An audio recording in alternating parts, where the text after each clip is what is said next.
By all means and measures, REPO should be dead. Published on February 26th of this year, the game was born out of a marketing campaign started by Semiworks when they announced their plan to publish REPO. The marketing campaign itself consisted of all of those reels you saw with those silly little bots falling and singing, and chances are you've probably seen a couple of these reels, as not only did they feature this new fun game, but were also specifically made to get as popular as possible, as this was the promotional push of REPO. The game itself was very promising. Not only was it as advertised with the bots, but in many ways it was even more fun than advertised, as actually talking to and throwing around your friends rather than just watching someone else do it on reels was very fun. Other than the purely fun mechanics, the game also featured some pretty fun challenging level, with interesting monsters to battle which would keep players interested for a couple of months.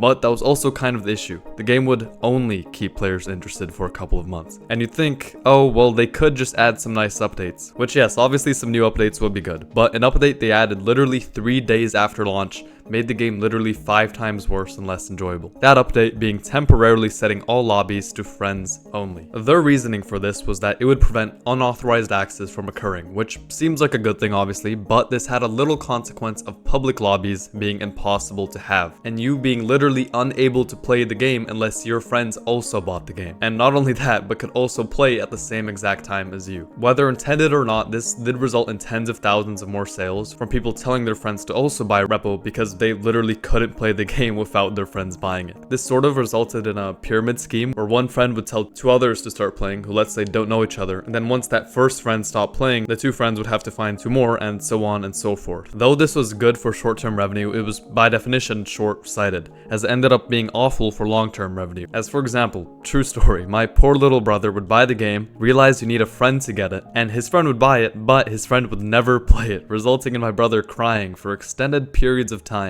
Does this look like someone happy with his purchase of REPO? A future customer willing to spend tens of dollars on skins?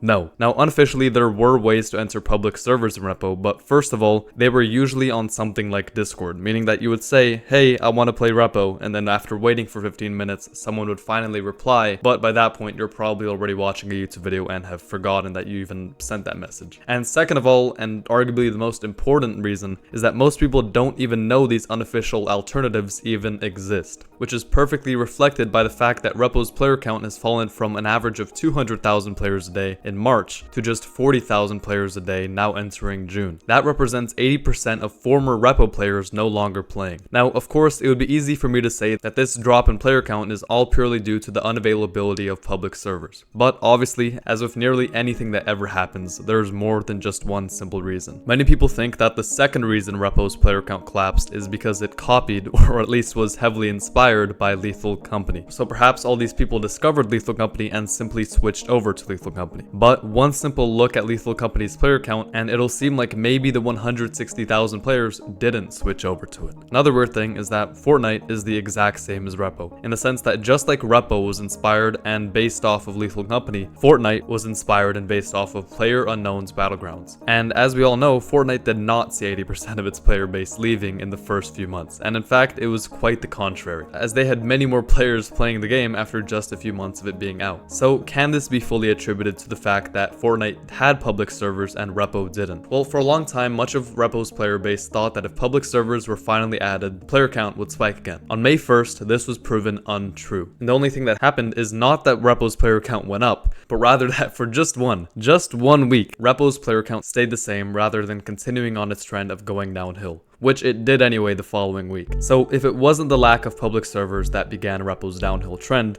then what was it? Well, as unlikely as it may seem, since initially this was actually one of REPO's selling points, it was its clunkiness. When only looking at the reels, the clunkiness actually seemed like much more of a plus. When playing the game though, it resulted in a lot of bugs, such as for example your character getting stuck, which always sucks, weapons getting stuck, and monsters getting stuck, which totally ruined immersion. Obviously, these bugs were expected from an early access game, but to many there was just no point in playing a game that they could simply tolerate when they could play a game that they already enjoyed. So in short, REPO felt very unfinished compared to what it could have been and the success it could have gotten. Fortnite. Upon Fortnite's release date, it already felt like a finished game, having many different playstyles, but also including a feature which many tend to overlook, but becomes pretty important for maintaining players long term.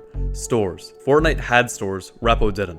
Why? Well, it was due to a belief held by the director of Semiworks that monetization before actually having a perfect product is bad for any extra in-game purchases, and they weren't able to simply wait until skins were finished to upload the game since they couldn't risk having the hype die down and miss out on literal millions of dollars, as reels, as you probably know, tend to have pretty short lifespan. On the other hand, Fortnite's release was less about hype and more measured, as they were simply building off the general already existing hype for battle royale games, meaning that the developers weren't as rushed. Luckily, R.E.P.O will be getting skins sometime during the summer, but we'll see if that actually changes much, and much of those clunkiness bugs have already been fixed, meaning that those two problems weren't actually the main issues.